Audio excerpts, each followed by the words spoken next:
surtout avec Kev Adams et Jean Reno. Encore un petit souvenir, Jean Reno, on va jouer à Pyramide. Si je vous dis Montréal en 2000 et première, qu'est-ce que vous me répondez? Montréal. Montréal en 2000 et première? Non, ça vous dit rien? Qu'est-ce que vous avez fait à Montréal en 2000? Et c'était une première pour vous? Non, je pensais plutôt à ça. Écoutez. Ouais, c'est la première fois. Ouais, avec Johnny. Votre premier duo il m'a fait avoir 14 ans pendant 3 soirs. C'est génial. Il m'a dit hey, tu chantes, hein. Tu viens avec moi. C'est vrai que ça s'est décidé la veille? Oui.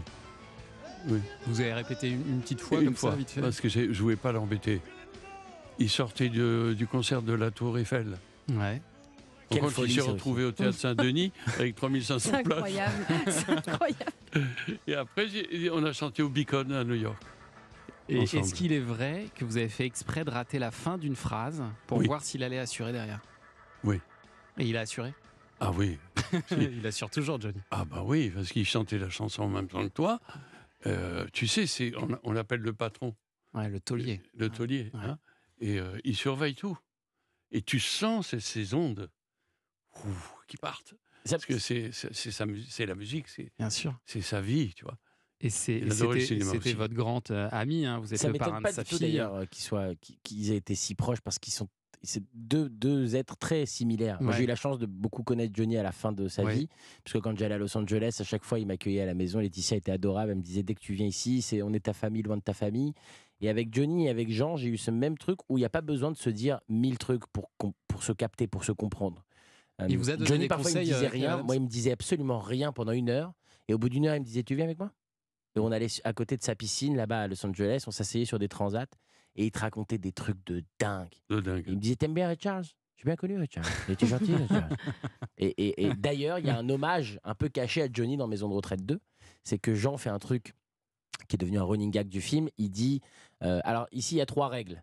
1, vous faites attention. 2, vous foutez pas les pieds ici. Et il n'y a jamais de 3e règle, tu sais. Il n'y a jamais le 3e. Et donc tout le film, les autres résidents se disent, il a vraiment un problème avec la règle de 3, c'est pas possible. Et c'est directement inspiré d'une des interviews les plus célèbres de Johnny, où un jour il vient en France pour faire la promotion des stades de France. Et le journaliste lui dit, qu'est-ce qui compte pour vous dans la vie de Johnny Hallyday? Et il dit, vous savez, dans la vie, pour moi, il y a 3 choses d'importantes. Il y a le rock'n'roll et ma femme Laetitia. Ah, c'est génial. Maintenant qu'on va savoir ça.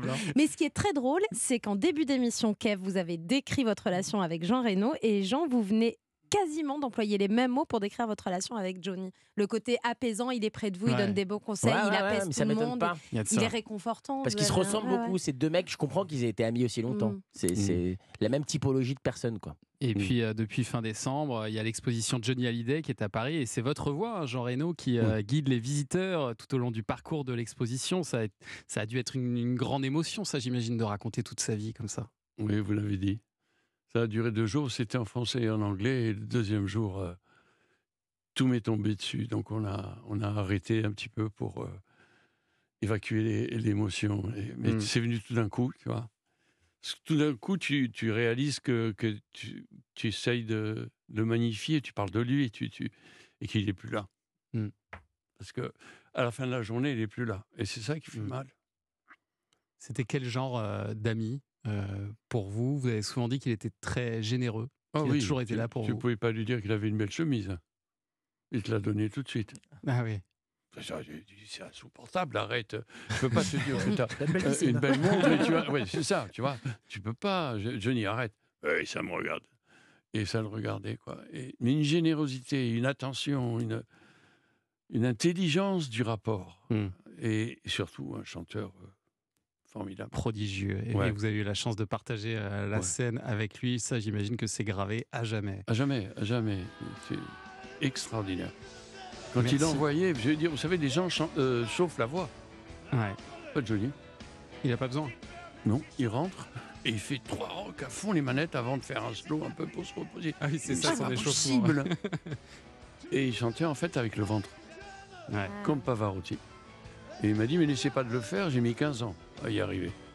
Et c'est vrai que c'est très difficile de contrôler le souffle par le ventre. Comme ça, il n'usait pas sa voix. Non.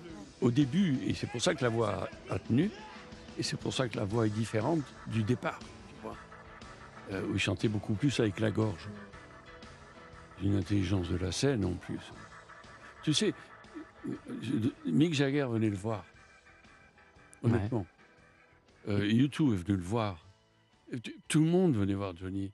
Il a été le premier à repérer Jimi Hendrix et à le signer pour l'amener en France. Il était là-dedans. Il a Mike Brandt. Il signe Mike Brandt sur les conseils de Carlos, qu'il le découvre là-bas en Égypte. Et quand Mike Brandt fait le succès, il lui rend le contrat. Ouais, c'était pas le taulier pour rien. Johnny Hallyday.